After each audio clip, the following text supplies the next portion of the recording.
Saluton! Ĉu vi komprenas Esperanton? Est-ce que vous parlez l'Esperanto? Do you speak Esperanto? But you're going to learn all about Esperanto today with Chuck Smith. So Chuck is an expert Esperantist. He founded the Esperanto version of Wikipedia. He co-founded the Polyglot Gathering. And he's also one of the co-founders of Amikumu, which you probably should all already have on your phones. Am I forgetting anything? Yes, of course. I forget. I knew I was like, of course. And the Esperanto course on Duolingo is well, it was a team, but you know, is was spearheaded by Chuck. So maybe some of you actually learned a little bit of Esperanto through that course. So I'll let him tell you all about all about Esperanto, its culture, and please stick around right after this presentation. We're going to have a couple of announcements. Thank you. Okay. So, hello everyone, saluton. Oh, today I'm going to talk about Esperanto culture. So first of all, I want to know, how many people here speak Esperanto? Okay, interesting. About half, I think. So. And my second question is, what is culture? Does someone tell me what they think? Do you have a mic up? For... yeah.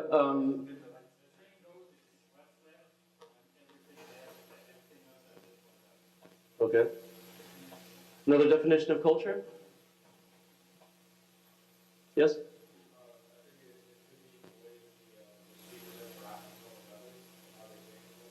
Okay. Okay.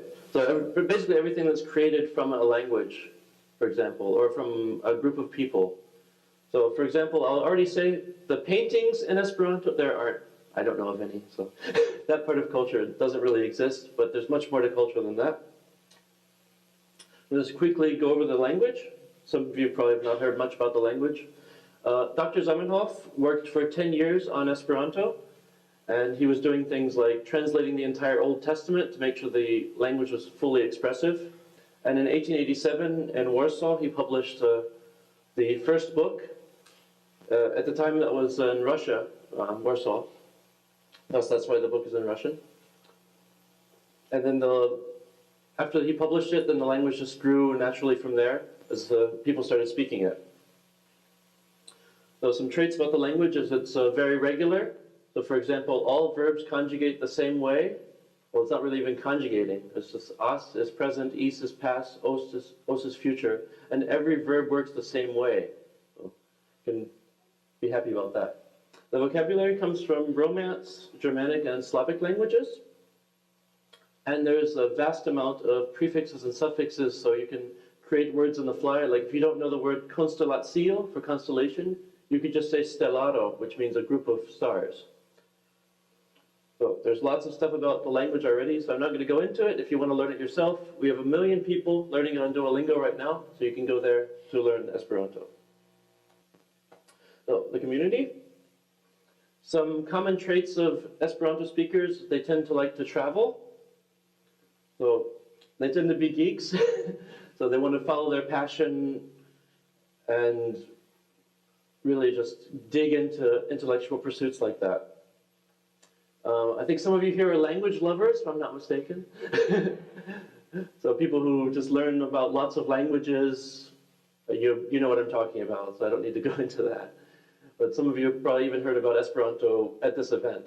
So, and also, during the last, say, 20 years, there's been a lot of vegetarians and vegans in the Esperanto community.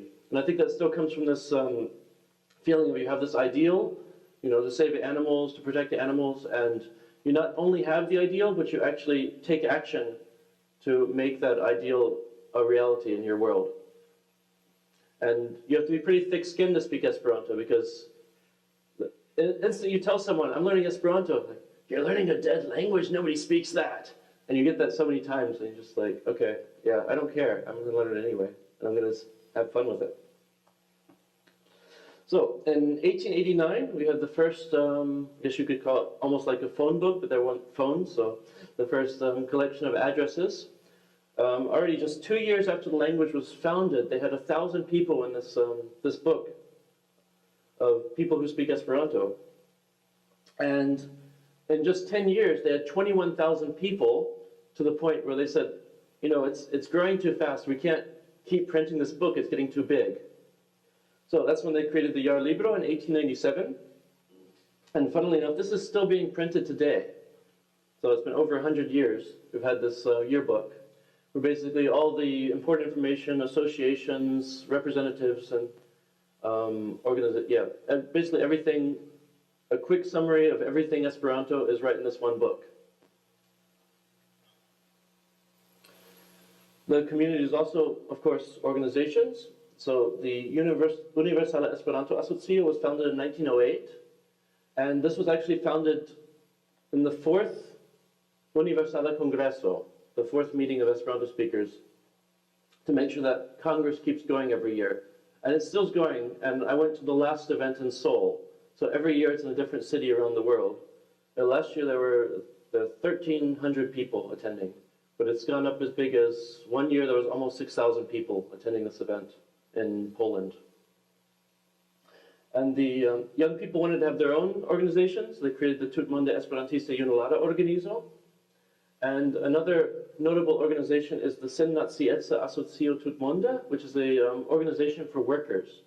So a more left-wing organization to support workers' rights. And one thing notable about this is the founder of SAT, his name is Lanti. He was actually a flatmate with Orwell's.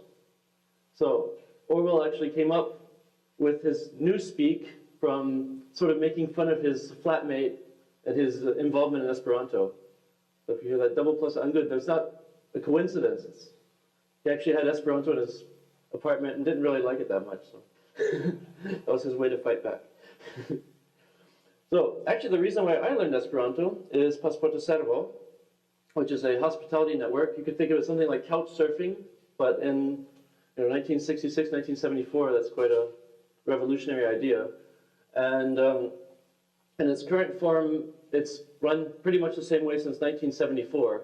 There's people submitting their addresses. We say, I live in Montreal, I'm interested in hosting people. We're actually staying with the host of Pasporto Servo right here in Montreal.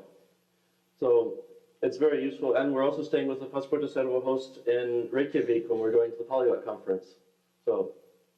And it's not just about saving money, it's also just meeting local people, not getting stuck in your hotel room, just really getting more involved with the local culture. Another important, how many here use the messenger telegram? Okay, interesting. So over the past year, there's been a huge growth of people coming to Telegram and creating Esperanto groups. And there's over 100 groups, public groups, there's even more private groups. And there's even groups for people who there's even bilingual groups. So say you're learning Swedish, you could go to the group that speaks Esperanto or Swedish. And so Swedes will be there, like beginners of Esperanto, asking questions about Esperanto, and knowledge veteran Esperanto speakers will be there asking questions about Swedish. So it's a really interesting way to learn learn other languages through Esperanto as well. And well, I'd be remiss not mentioning Amikumu. So this has been our app we launched in April and have already, even before we launched for every language, just in Esperanto we had over 5,000 people in over 100 countries, and hearing the craziest stories about like a Brazilian meeting someone in the Dubai airport with Amikumu, but the video is actually from Taiwan with people who he met through Amikumu in Taiwan, and we're just like, this is amazing. And so as of 2 days ago, this is available now for all languages. And this was inspired from the Duolingo community, people coming every week and saying, are there people in Birmingham who speak Esperanto? Or every imaginable city. And we said, we need to do something to help people connect. And then we realized if we develop this for Esperanto, it's actually useful for every language, Welsh, Irish, Occitan, you name it. People want to find people who speak their language nearby, and also when you're traveling. So Esperanto events are a huge part of Esperanto culture, because it's one of the few times where you can become fully immersed in a language. Because as you know, a full immersion is an amazing way to really dig into a language and develop your skills. Because a lot of people They'll study Esperanto for a while, and then they'll spend a week at one of these events, and then they'll be fluent by the end of it. It's like, I don't know any other language you can do that with. Well, there's people here, I'm sure, who can, because of the hyper-polyglots here. So the first big event was the Universal Congreso that took place in France in 1905. And I think the most amazing thing about this event was people were coming in, you know, the Brits and Russians and French, and they all came with their national accents. And they realized by the end of the event, we're speaking in the same accent. Like, they've sort of developed a neutral accent just speaking with each other for the entire week, which I think is just amazing. I can't even imagine it. Like what that feeling must have been at the end of the week to realize that. Then the youth wanted their own congress. These events are still running, by the way. There's a hyphen at the end of there. The International Youth Congress, this year, it took place for the first time in Africa, in Anejo, Togo, yeah. And it's another great way for just people to come together. And the youth just said, well, the Universal Congreso feels too, well, a bit boring and serious, and we want our own thing, we party all night long. Internacia Semanario is another event for young people. It came about because people said, well, the Internacia Unilateral Congreso is great, but we want something on New Year's, to celebrate New Year's. That's when also a lot of students have breaks. So that was founded. Nord America Somera Cruzado has been running since 1970. It's an event always happens at a university in the United States. It used to run 3 weeks, now it runs 1 week to make it more accessible to more people. And it's also an excellent way to learn Esperanto if you want to just really dig in for a week.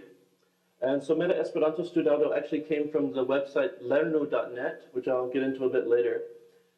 This is an event that happens every year in Slovakia.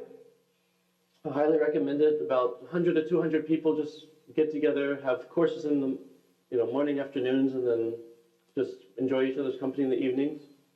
And the Unilada Semino, the Youth Esperanto Week, is a event which takes place alternately in Poland and Germany, because the Internacia Seminario always took place in Germany, because it was somewhat central for everyone to reach in Europe. And the Poles wanted to get on that, so they started making their own competing event, and then they merged to form this event. So, and this year it will be taking place in Szczecin, Poland, at end of December, beginning of January. So another interesting feature of Esperanto culture is La Bamba. It's funny because this dance originally comes from Belgium, and it originally had, the dance now is there's a circle of people, and you kiss someone 3 times on the cheek, like the French do here, and then you switch places. So it's just a fun dance. And they did this in 1982.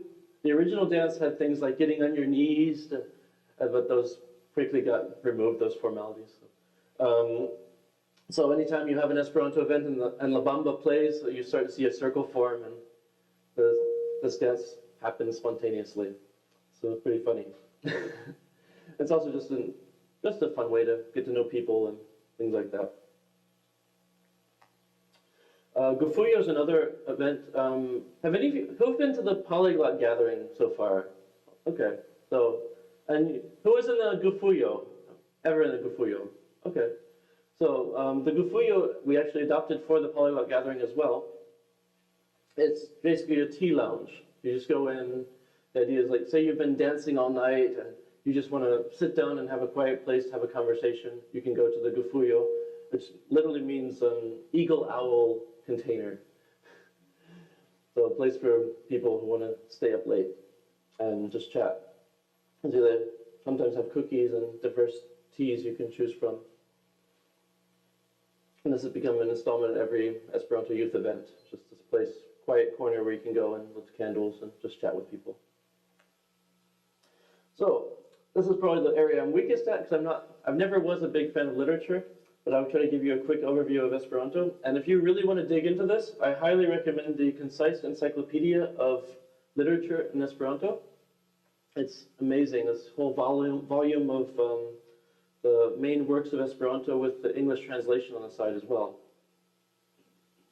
So, so the first period was basically was mostly Zamenhof just sort of developing a style for the language. If you read things from this period, it sounds a bit like, well, I guess in English it would be like Dickens. So not quite as old as Shakespeare, but like it sounds funny, but you understand everything. So, and then the next period you start, there's more development of contemporary style. And by the third period, it's actually unfortunate that a lot of the best Esperanto writers were actually killed off in Germany and Russia during the war. There was a very bad persecution of Esperanto, and exactly in Germany and Russia was where the movement was strongest. That's quite unfortunate. In the fourth period, we see more work in Asia and Brazil. A lot more authors coming in from around the world. It's losing its European, the Europeanness of the community. And by the fifth period, we're already start seeing the literature from Africa coming into the body of work. So I quickly point out here, Zamenhof Schwarto, about the history of Zamenhof and where he lived. You can pass this around here. And this is more interesting for some of you. This is Germana Biero kai Bier Kulturo. So all about German beer and beer culture. So, and also pass that around as well.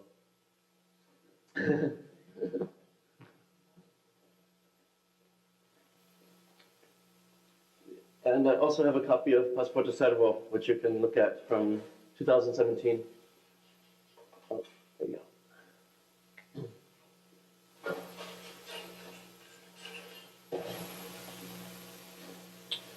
So, some of the music we have in 1986 was the first Esperanto rock band.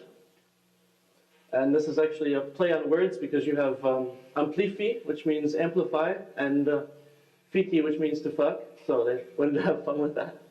Almost every Esperanto band has a weird pun in their name. So Team was a famous Slovakian band. Like, are there any Slovaks or Czechs in the room? No? If there were, they would tell you they knew Team from when they were young. Like, they were just nationally known. And when I was at the last gathering in Bratislava, I was eating breakfast and I was like, Team's playing on the radio. Like, this is amazing.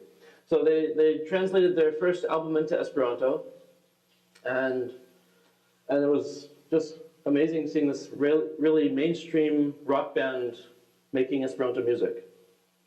In 1990, we have the first Esperanto company to produce Esperanto music, Vino Cosmo. Initialer Dotso is electronic music, first really to put visual elements into his music. Puff Click, you can see here. So this album is the gun click, fuck Esperanto.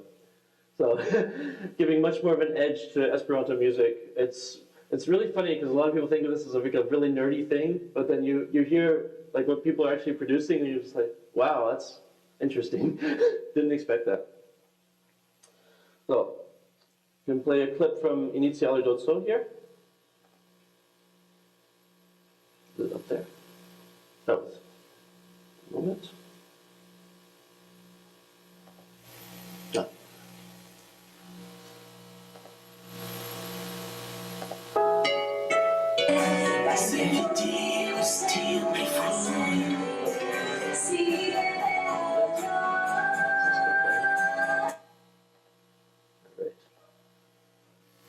Eblemi iruscis la stacidon Reprenimi en monem forgesi pri la vojon Se vi dirus tion pli klare Eblemi ne agus kiel metronom Kaj aŭskultus vian voĉan sonon Por la unua fojo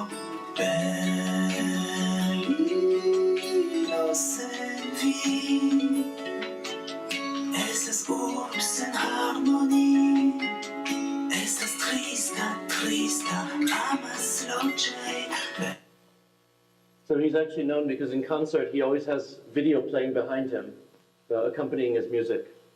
And he actually said he does that because he doesn't like people actually looking at him much.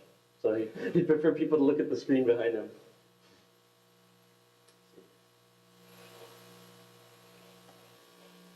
So Johnny M introduced reggae music into Esperanto culture.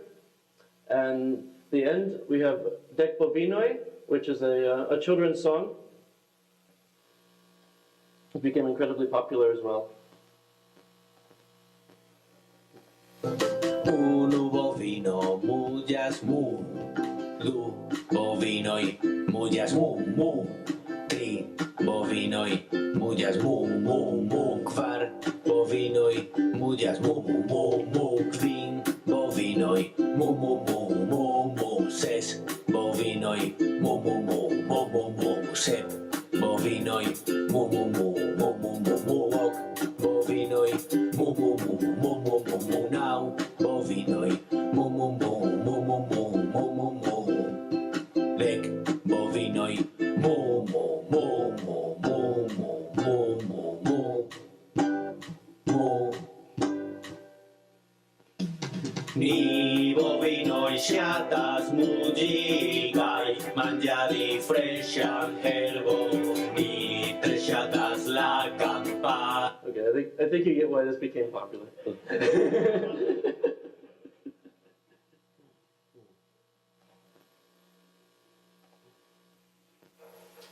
So, and lastly, I want to talk about the Esperanto films isn't quite as rich, although it's becoming more richer now with YouTube. We already had the first feature film, Angoroi, so Anguish, in 1964, produced in France. And I don't know, how many people have heard of Incubus in the film? Oh, the Esperanto speakers, I think. So who was the star in Incubus? William Shatner, yes. That's amazing. You have this cult film from 1965. The producer just wanted to make something with an otherworldly feel, but was like, oh, if I use Lithuanian, I'm going to insult the Lithuanians. And so he's like, okay, I'll just pick, Esperanto, I'll just pick this language. And so I'll show you a short clip of that.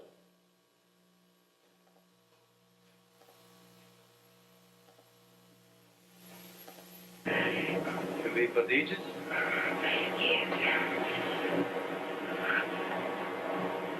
Kiam vi laste manĝis?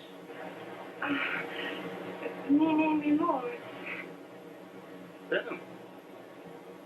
Benu. The pronunciation is terrible, but...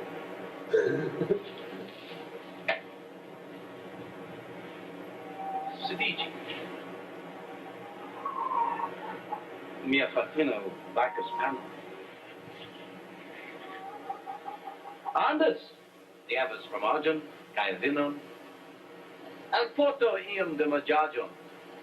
Ni havas vojaĝanton, helpita kaj malsatanton. Oh. I actually recommend if you get this video to watch it with the Shatner commentary on DVD. It's hilarious. Just hear what he has to say about the movie. So, in 2006, there was a film made in Brazil from a popular book. Like many people use Guerre de Malaperis to learn Esperanto. And they produced a film for it. The book is originally written by Claude Piron in Switzerland. I also recommend that if you want to just dig into learning Esperanto that way. Also notable is, starting in 2011, Christopher Meme started producing, he produces horror movies with a 50s feel to them. So, like you can see here, Ataco de la Luna Zombioi, Attack of the Moon Zombies. And he has several other films. And he just thought it would be funny to add, the first film he just added Esperanto dubbing, now there's dubbing and subtitles. So amusingly, if you want funny Esperanto content, these are great because they're just very simple dialogues, you know, like a horror type film. And today you see more on YouTube. You see the most famous YouTubers, I'd want to highlight Evil Dia. He has over 6,000 subscribers. He's very popular. Produces a lot of video content in Esperanto. Vanege is known more for, he does a lot of Minecraft, so kind of play the game and comment on it while he plays it. And Jake does stuff I can't show in this room. It's pretty out there. If anyone's seen, there's someone who's seen his channel. It's it's interesting. So, So I'll show you a quick clip from Evil Dia's channel. Saluton al cioi, ni votie vi dio kai hodiaŭ ni moviĝas al nova hotelo, sed samtempe ni kaptas tiun buson kiu gvidos nin ĉirkaŭ la vidindaĵojn ĉi tie. Do ni faros tion kaj kompreneble vi devas veni kun mi.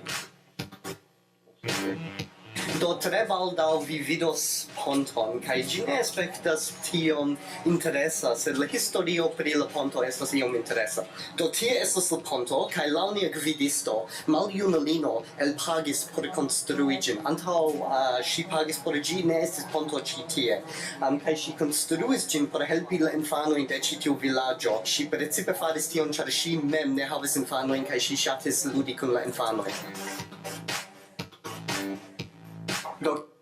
So he sometimes does travel videos. His work is all over the place. I was looking for a sample, and I was like, he has language videos. He has just him talking about random stuff.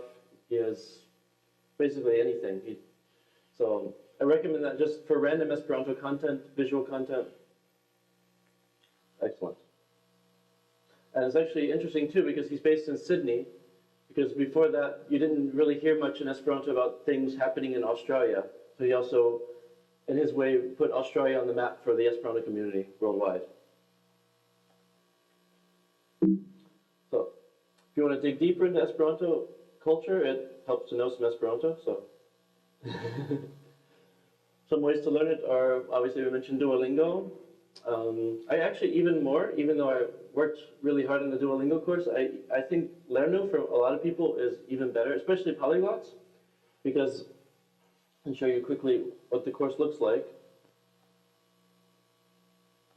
It starts you right out straight into Esperanto. The QSSTO, what is that? And you say, what is that? So you can move the mouse cursor over it and you get the translation right there. And the course is available in over 20 languages, so if your native language is, say, Turkish, you can just get the translations in Turkish, and the whole course will be in Turkish for you. But I love this because you just quickly dig straight into Esperanto. As polyglots, you'll probably already understand almost everything, and you can mouse over to see the parts you don't understand. It's a really compelling story of time travel, which I think is amazing. Actually, an eminent Esperanto author, Anna Livenstein, developed the course, so it holds your attention, which I love. And also, I found the time travel element gave a really interesting way to reach the Esperanto culture, because in the future, they're like talking about like this time where people speak Esperanto and just like what that reality might be like. And then they go into the past and they talk about the history of these events that I mentioned here. And I found it just a brilliant way to just integrate language and cultural learning at the same time into a fictional story. And also, Filipo sidas en ĉambro. En la ĉambro estas tablo, seĝo. Everything is also read aloud. You can listen to the text while you read it. I just think it's a brilliant course.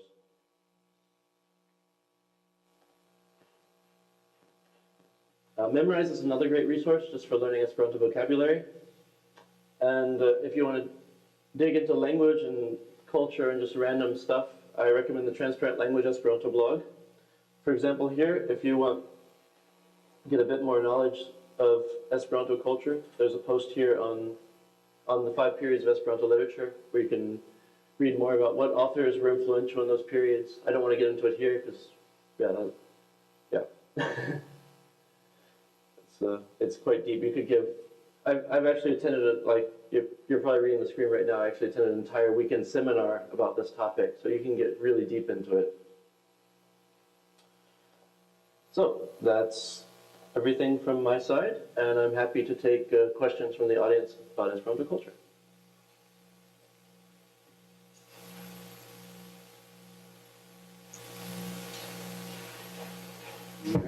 Yeah. Can you explain more about the functioning of Amikumu?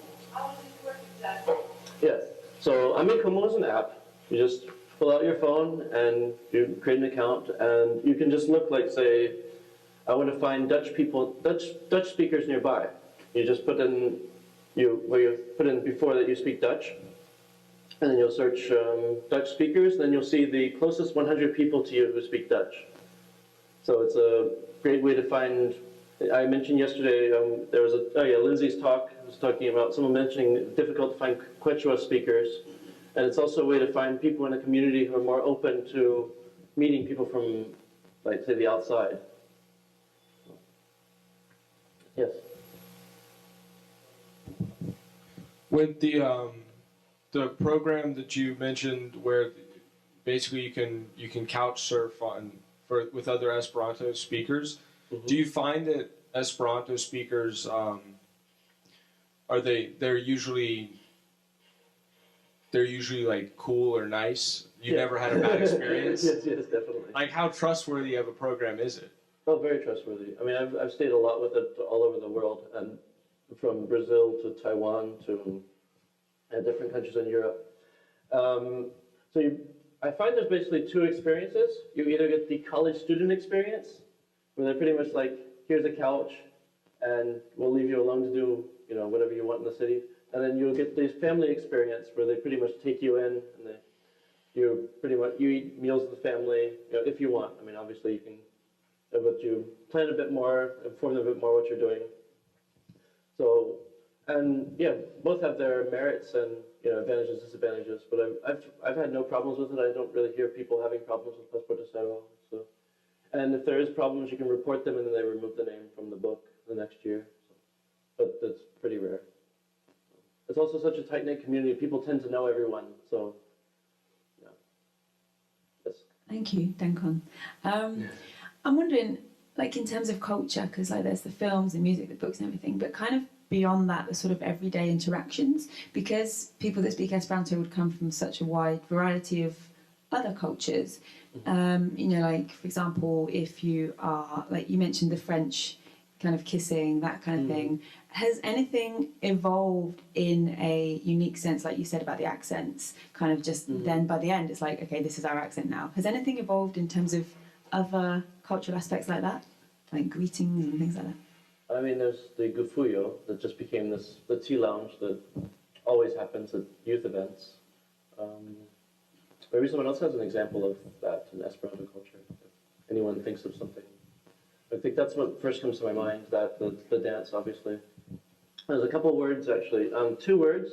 They're actually only in Esperanto, and that's krokodili, which means it's to crocodile. To speak Esperanto to speak your native language when Esperanto is more appropriate. Because if you have a group of people speaking from different countries, then if I just start speaking English, that's pretty rude to people who don't understand English. And another word is kabe, which means to leave the Esperanto movement. So, because it was named after a guy named Kabe. He actually, funnily enough, when he was older, he came back in.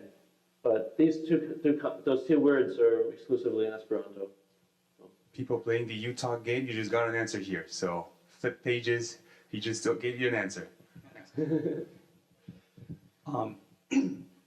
Actually, I'd also like to put a plug in here, so this isn't so much a question, for sort of local and regional events, for those of you who are in any way sort of from like the eastern half of North America, I guess, because those are the ones I know. We have things in this area like Mercado, which is the Mes Canada Rencontigio. It's the Mid-Canada Meetup, which happens every year. There's the Autuna Rencontigio de Esperanto, I think that's called, which also happens every year. So there's a lot of that kind of stuff in Esperanto that goes on that's not sort of the giant international meetups, but tend to be a little more regional. I know there's the chateau there in France, Grésillon, I think it is, Grésillon. Grésillon. And so what I would, I think, suggest is actually what Chuck just brought up on the screen. If you look for just Evento, I believe. Evento.hu. You'll if you Google that, you'll find this page, and it will show you all of this vast number of Esperanto events, things for people who are into railroading and everything else going on worldwide. So it really is a very interesting culture, and to someone else's point, it's a very welcoming culture. It's one of the few that I know where people really, like, the whole point is to get together and just make friends with about everybody that you can, that's like in any way within reach. So there's this constant desire to just, oh, let me go talk to you and be your friend because I haven't done that yet. So it really is a very cool culture to sort of get into. I had a question here. Yeah, so pretty much every day in the world there's an Esperanto event happening somewhere about something. Yes. Hi. Yeah, so I haven't learned Esperanto yet, but one of the main plugs I'm aware is how regular and whatever the language is. I've read a bit about just with the language, after creation, becoming some people's actual like native language and such. Languages tend to evolve, but I've heard some about there being something like negative associated with it, like no, don't change it, it's already so pretty, and like trying to discourage like children from speaking in a way that they are otherwise like just doing naturally because language shifts over time. Could you talk a little bit about that? Yeah, so a lot of the foundation of Esperanto is the foundation, the fundamento. So basically the problem is that with a lot of these planned languages, you'll find that people, they're like, oh, it's a planned language, we can just change this and this and this. And the problem with that is that over time, when you get that, people lose track of which changes are now current and how did the language change. And so you have this foundation that was always set to be unchangeable. And it's always a bit of a conflict in the Esperanto world of like how much can it change? Like the basics of a language. Like of like a gender neutral pronoun is always the question of, you have Lee and she is he and she, and then some people say, well, maybe shli could be that, or ri, and the ri is becoming more and more common in some parts of Esperanto. Yeah, you could have an entire lecture about that. It's really, yeah. But the basic idea is you don't want the language, the basics of the language to change so much so that you don't have, because people speak it all the time, and you can't just change the way people are speaking worldwide just by decreeing it. Yes. So the second question, I've heard that there's a movement to stop using the sort of the feminine suffix in Esperanto, where as originally it was viro and virino. How popular is that change of getting rid of that and having the separate feminine? So there is an ending icho, but it's very unofficial to be like the male ending. Actually, even in fundamental Esperanto, you could add vir to a word to make it specifically male. Like if you have bovo, you can say vir bovo to be specifically a bull, and bovino to be a cow. It's pretty French. I mean, there's not a few people use it, but it's pretty uncommon, I'd say. Although one thing that is happening now is that for professions especially, that the in is very optional. So, and that also has an interesting dynamic with people who speak Slavic languages, because they're just like, no, you are a bibliotekistino, and like, no, the language doesn't work like that. It's like, she is a bibliotekisto. So, yeah, it's a bit of a conflict in the community, also based on like where someone's coming from. I've even heard one Polish speaker say, yeah, English isn't as rich as Esperanto because it doesn't have the female suffix. What? So, yeah, there's lots of different viewpoints on that. But the basic is, unless you're talking about family or animals, the in is already an optional suffix. Do we have more? Oh, a second one? Okay, there's someone to ask a question at the back.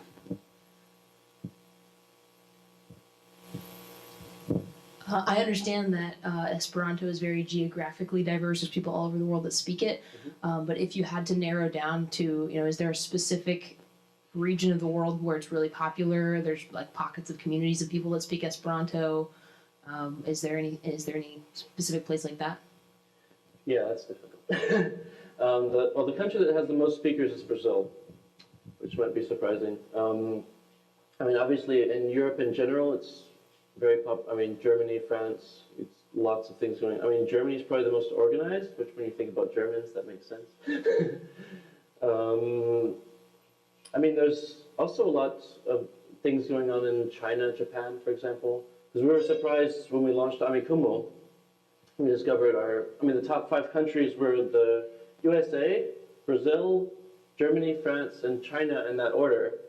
And we're just like, people say it's a European thing. It doesn't sound like it's a European thing.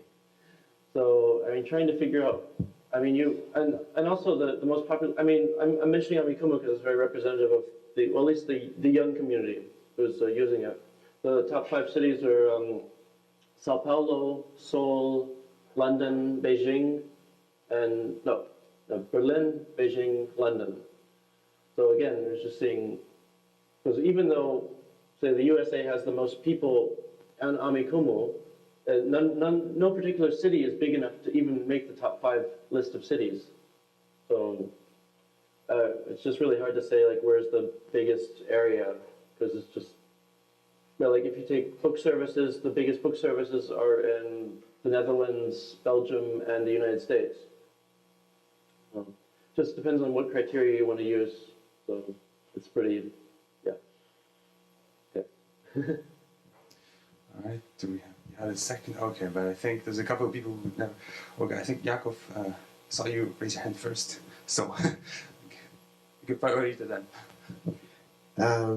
With regards to the Pasporta Servo, curious about if there's a certain fluency of Esperanto expected. I'm sorry. If there's a certain fluency in Esperanto, what level is expected for the Pasporta Servo, either to be a guest or to be a host? I'm also curious, you mentioned the family setting. In that setting, does the whole family speak in Esperanto during those meals, for instance? Or? Well, again, it very much depends. Certainly someone speaks it. So the first part of that was level of fluency, yeah. So I'd say advanced beginners can use Pasporta Servo already, but when you're communicating with a potential guest or a potential host, make it very clear that you're a beginner, that they should come with patience. I know people who just know enough Esperanto to get by, and they use Pasporta Servo, and then just staying with people, their language level improves dramatically and very quickly. So that's actually another good use of it, honestly. The second part was...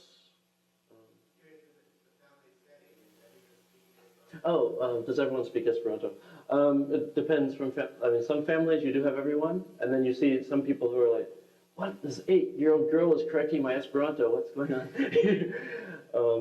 And you have other ones where you just have like one person in the family who's really enthusiastic and invites people, and that can also be a problem if you're trying to call. Well, I used Pasporta Servo when the internet wasn't quite as developed as it is now, and you often call people, and then you might get someone, and hopefully they'll recognize Esperanto and pass you on to the person who does speak Esperanto. But if they're not home, that can also be a problem. But now much more happens online, so it's not quite a big deal as it used to be. So yeah, it really depends on the family, and they'll quickly let you know if they don't. And it's also a question, actually this is another issue, if you're traveling with a non-Esperanto friend, then you should also inform the host, I'm traveling with my French friend, and maybe you can speak French, maybe not, and is that okay if they come? So just ask, because every host is different. Some hosts are like, we're in England, you're American, let's just speak English, it doesn't matter, we're still having that international community. And you have others that are like, we must speak Esperanto all the time. So it's a case-by-case basis. I was just wondering if you could mention a little bit about Denaskaj Esperantistoj. Yes, so actually I can point out here, if you go to YouTube and just search for Esperanto, you'll find a video.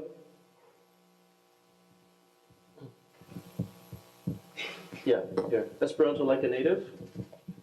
There are about 1,000 to 2,000, according to Ethnologue, there's 1,000 to 2,000 Esperanto native speakers. And there are people who, usually people think it's because you have, say, a German and a Pole meet in an Esperanto event, and they only speak Esperanto together, so they raise their kids in Esperanto. But that actually isn't where most native Esperanto speakers come. because most of these couples say, well, I'm German, I want to speak German with my son. I'm Polish, I want to speak Polish with my son. And later in life, if they're interested in Esperanto, they'll just learn it themselves because that's easy. But they can't do that with Polish so easily, for example. What you'll see more is you'll have a German couple, German husband and wife, and one of them says, I want to give my child a richer linguistic background to help them later in life. Because I heard of one, for example, one Brit I heard of who grew up speaking Esperanto natively. And when he was in English class in school, they were talking about adjectives, and he was like, oh wait, that's all those words that end in A in Esperanto. Oh, I get it now. So even like, so you basically have parents like that who just want to give their children a richer linguistic background. And it usually depends if they have guests coming in internationally from time to time, then the kids see the value in Esperanto and they pick it up more. And if they pretty much just have it at home, then eventually the kids usually lose interest. They say, what is it? Why do you keep speaking to me in this fake language? What are you doing? And they rebel against it. And so there's also a lot of work on the parent side to go to events, for example, or to have guests and just to use the language. So, that cover? Okay. Hi, Chuck. Thank you for giving us. I'm over here. Oh, okay. Thank you for giving us such an informative and thorough overview of Esperanto culture. I've certainly taken a lot away from this. I was just wondering about whether there's a process for either creating or recognizing new words in the Esperanto language, like if there's like an Académie Française kind of thing, whether there's a committee, and if you could just tell us a little bit about that. So there is the Académie de Esperanto, which is sort of a like something like the Alliance Française, would be an equivalent in another language. So their goal is sort of to get the pulse of the language, see what new words are coming out. They don't always get everything right though, because you also see the community is really the final answer of this, because you see this with, I think the best example was when computer became a word that people started using. I mean, obviously, Zamenhof didn't come up with the word for computer in 1887. And the Academy actually decided we're going to call it computero, just make it English and add an O. But the community was seeing it and they said, well, computilo makes more sense because ilo is tool. It's the suffix for tool. And computilo became so popular that the Academy eventually had to say, okay, yeah, the community's spoken. This is actually much more popular. So, and you have things like post telefono, which is a cell phone or a mobile, and you're from England, so it's even a different word in English. Yeah, so basically the community just starts using a word. Sometimes you'll have two competing words for a while, and then one will just sort of take over. But it's basically just needing to use it. Or you have things like instant messenger, if you think about 10 years ago when that was a word, and tui messagilo, this instant message tool. And I used it, and then someone else, and we realized we actually coined the same word, forming it from compound words and suffixes. So that also happens. You just end up creating the same word simultaneously because of the way the language, if you have a real feel for the language. Yeah. Okay. So we're pretty much reaching the end of our time slot now. Just something I might want to mention about Esperanto and Montreal. 3 years from now, in 2020, we're going to organize the World Esperanto Congress here in Montreal. So it's a yearly event. It's the largest Esperanto event. So probably there will be about maybe 1,500 people coming. I mean, it depends on the place, depends on the time. But that's something to look forward to if you're in Montreal, you want to go back. There's other events in the region, as Tung mentioned earlier. But this is a big one to have your eyes set on. Universala Congreso de Esperanto en Montrealo en la jaro 2012. No. And likely the youth conference will also happen in Toronto or Boston or in the area. It's not sure yet. They're still working on details. Yeah, looking at that. You can hit both.